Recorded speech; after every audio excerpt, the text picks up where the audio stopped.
4 ಲಕ್ಷ ಕೋಟಿಗಿಂತ ಹೆಚ್ಚು ಬಜೆಟನ್ನು ಇವತ್ತು ಮಾನ್ಯ ಮುಖ್ಯಮಂತ್ರಿಗಳು ಮಂಡಿಸಿದ್ದಾರೆ.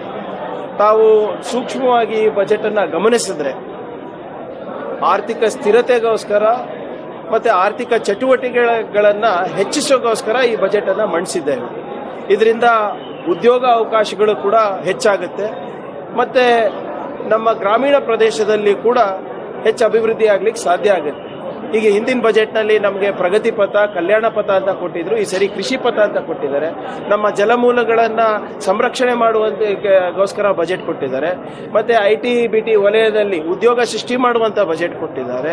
ಮತ್ತು ಬರೀ ಬೆಂಗಳೂರಿಗೆ ಸೀಮಿತ ಅಲ್ಲ, ಬೆಂಗಳೂರಿನ ಹೊರ ವಲಯದಲ್ಲಿ ಲೋಕಲ್ ಎಕನಾಮಿಕ್ ಆಕ್ಸಿಲರೇಷನ್ ಪ್ರೋಗ್ರಾಮ್ ಅಂದ್ಬಿಟ್ಟು ನಿಮ್ಮ ಮಣಿಪಾಲ್, ಉಡುಪಿ, ಮಂಗಳೂರು, ಕಲಬುರಗಿ, ಬೆಳಗಾವಿ, ಹುಬ್ಳಿ, ಧಾರವಾಡ, ಮೈಸೂರು, ಮಂಡ್ಯ ಇವೆಲ್ಲದಕ್ಕೂ ಕೂಡ ಅವಕಾಶವನ್ನು ಕೊಟ್ಟಿದ್ದಾರೆ. ಸೊ ಒಟ್ಟಾರೆ ನೀವು ನೋಡಬೇಕಂದ್ರೆ ಇದು ಒಂದು ಸುಸ್ಥಿರವಾದಂಥ ಬಜೆಟ್ಟು, ಆರ್ಥಿಕವಾಗಿ ಸಶಕ್ತವನ್ನು ಮಾಡುವಂಥ ಬಜೆಟ್ಟು. ಬರೇ ಕರ್ನಾಟಕ ಅಷ್ಟೇ ಅಲ್ಲ, ನಮ್ಮ ರಾಷ್ಟ್ರವನ್ನು ಕೂಡ ಪ್ರಗತಿ ಪಥ ಹಾದಿನಲ್ಲಿ ತಗೊಂಡು ಹೋಗುವಂಥ ಬಜೆಟ್ ಇದೆ. ನೋಡಿ, ಪಾಪ ನಾಯಕತ್ವದ ಕೊರತೆಯಿಂದ ಅವ್ರಿಗೆ ಪಾಪ ಇವೆಲ್ಲ ಹೇಳಬೇಕಾಗ್ತದೆ. ನಾನು ಹೇಳ್ತಾ ಇಲ್ವಾ ಕನ್ನಡಿಗರಿಗೆ ಎಷ್ಟು ಬೈತಿರೋ ಅಷ್ಟೇ ಉನ್ನತ ಸ್ಥಾನ ನೀವು ಡೆಲ್ಲಿನಲ್ಲಿ ಹೋಗ್ತೀರಾ ಬಿಜೆಪಿನಲ್ಲಿ. ಕರ್ನಾಟಕದವರಿಗೆ ಯಾಕೆ ಪದೇ ಪದೇ ಏನು ಅವಮಾನ ಮಾಡ್ತಾ ಇದ್ದಾರೆ? ಈಗ ಆದಾಯ ಕೊಡೋರು ಯಾರು ಇವತ್ತು ನಮ್ಮ ರಾಜ್ಯಕ್ಕೆ? ಕನ್ನಡಿಗರಲ್ವಾ? ಕನ್ನಡಿಗರ ಬೆವರಿಂದ ಇವತ್ತು ರಾಷ್ಟ್ರವನ್ನ ಕಟ್ತಾ ಇದೀವಿ. ಇವತ್ತು 4 ಲಕ್ಷ ಕೋಟಿ ರೂಪಾಯಿ ಏನು ಹಲಾಲ್ ಬಜೆಟ್ ಅಂತ ಹೇಳ್ತಾ ಇದ್ರಲ್ಲ, ನಾಚಿಕೆ ಬರೋದಿಲ್ವ ಇವರಿಗೆ? ಯಾರಿಗೆ ಉದ್ಯೋಗ ಸೃಷ್ಟಿ ಮಾಡ್ತಾ ಇದೀವಿ ಇವತ್ತು ಕರ್ನಾಟಕದಲ್ಲಿ? ಕನ್ನಡಿಗರಿಗೆ ಮತ್ತೆ ಭಾರತೀಯರಿಗೆ. ಅಂದ್ರೆ ಎಲ್ಲರೂ ಏನು ಪಾಕಿಸ್ತಾನ ಮತ್ತು ಅಫ್ಘಾನಿಸ್ತಾನಿಂದ ಬಂದಿದ್ದಾರ? ನಾನು BJP ಅವರಿಗೆ ಕೊನೆ ಬಾರಿ ಹೇಳಕ್ ಬಯಸ್ತಾ ಇದ್ದೀನಿ, ನಿಮಗೆ ಪಾಕಿಸ್ತಾನ, ಅಫ್ಘಾನಿಸ್ತಾನ, ಬಾಂಗ್ಲಾದೇಶ ಅಷ್ಟು ಪ್ರೀತಿ ಇದ್ರೆ ದಯವಿಟ್ಟು ನಾಗರಿಕರಾಗ್ಬಿಡಿ ಅಲ್ಲಿ. ಎನಿವೆ 2.5 ಲಕ್ಷ ಜನ ನಮ್ಮ ದೇಶದ ನಾಗರಿಕ ಇದನ್ನ ತ್ಯಜಿಸ್ತಾ ಇದ್ದಾರೆ. ನೀವು ಸೇರ್ಕೊಳ್ಳಿ ಅದರಲ್ಲಿ, ನಿಮ್ಗೆ ಅಷ್ಟಿಷ್ಟ ಇದ್ರೆ.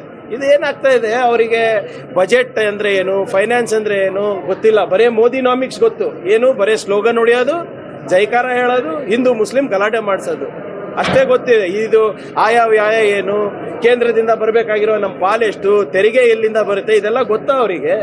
ಹಲಾಲ್ ಬಜೆಟ್ ಅಂತೆ, ನಾಚಿಕೆ ಬರಬೇಕು ಅವರಿಗೆ. ಕನ್ನಡಿಗರಿಗೆ ಪದೇ ಪದೇ ಮಾಡ್ತಾ ಇರುವಂತ ಅವಮಾನ ಇದು.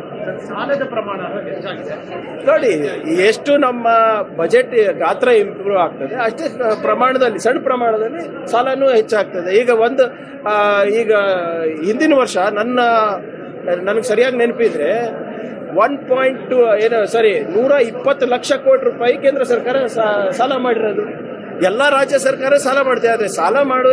ಸಾಲ ಮಾಡಿ ತೀರಿಸುವ ಕೆಪಾಸಿಟಿ ಇರಬೇಕು. ತೆರಿಗೆ ಮುಖಾಂತರ ಇರ್ಬೋದು, ಆದಾಯ ಮುಖಾಂತರ ಇರ್ಬೋದು, ಅದು ಕರ್ನಾಟಕಕ್ಕೆ ಇದೆ. ಅದಕ್ಕೆ ಅಲ್ವಾ ಇವತ್ತು ನಮಗೆ ಇಡೀ ದೇಶದಲ್ಲಿ ಫಾರಿನ್ ಡೈರೆಕ್ಟ್ ಇನ್ವೆಸ್ಟ್ಮೆಂಟ್ನಲ್ಲಿ 2ನೇ ಸ್ಥಾನ ಇದೆ, ಬಂಡವಾಳದಲ್ಲಿ 3ನೇ ಸ್ಥಾನ ಇದೆ, ವಿಶ್ವದಲ್ಲೇ ನವೋದ್ಯಮದಲ್ಲಿ 8ನೇ ಸ್ಥಾನ ಇದೆ. ಇವೆಲ್ಲನೂ ಯಾಕೆ ಅಂದರೆ ಕನ್ನಡಿಗರು ಉದ್ಯೋಗ ಸೃಷ್ಟಿ ಮಾಡ್ತಾ ಇದ್ದಾರೆ, ಆರ್ಥಿಕವಾಗಿ ಸಬಲರಿದ್ದಾರೆ, ಆರ್ಥಿಕವಾಗಿ ಒಂದು ಎಂಪವರ್ಡ್ ಸ್ಟೇಟ್ ಇದೆ ಅಂದ್ಬಿಟ್ಟು ಇವತ್ತೆಲ್ಲ ಇದಾಗ್ಲಿಕ್ಕೆ ಸಾಧ್ಯ ಆಗ್ತಾ ಇದೆ.